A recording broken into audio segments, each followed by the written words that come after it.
हमारो पतली कमर बा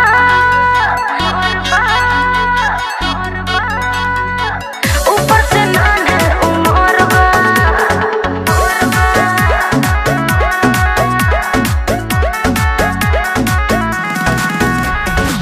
हमारो पतली कमर बा ऊपर से नाने उमर बा। ए बाबू सुनत रहो हमारो पतली कमर बा ऊपर से नाने उमर बा।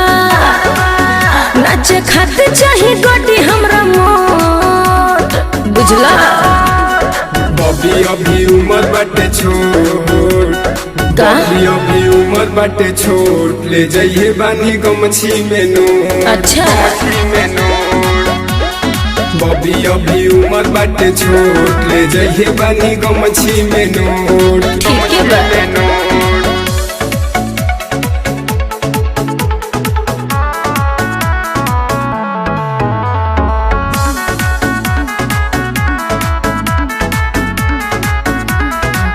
ऐठेला मछिया लागेला जैसे चले तोहर सरकार हो।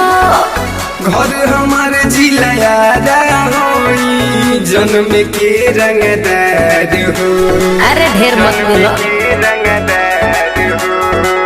ऐठेला मछिया लागेला जैसे चले तोहर सरकार हो।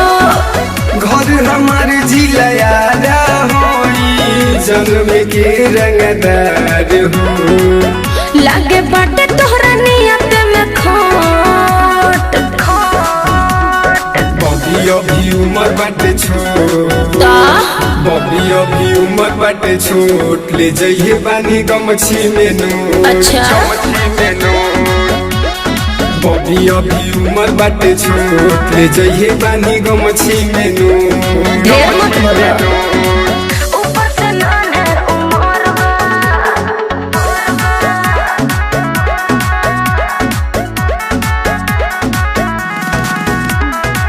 दीपक DIG तू मान लो बात मोर ना तो होई टकरार हो।